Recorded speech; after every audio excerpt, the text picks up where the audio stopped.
Hello everyone, today we're gonna see how to set up central heating timer. Firstly, turn on the clock dial clockwise until the arrow points to the current time. Most mechanical timers are at 24 clock, so ensure AM/PM is set correctly.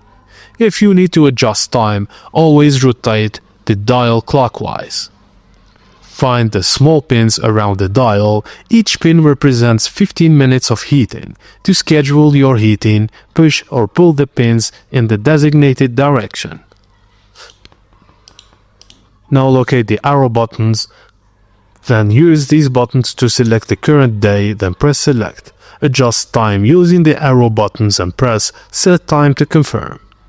Press program or set button to enter scheduling mode. The display will start flashing, indicating you can set heating times. Some boilers may have switches instead of buttons for scheduling.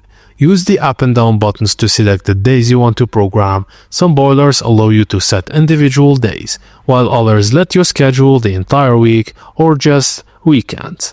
Confirm each setting by pressing the select button, and that's it. As simple as that.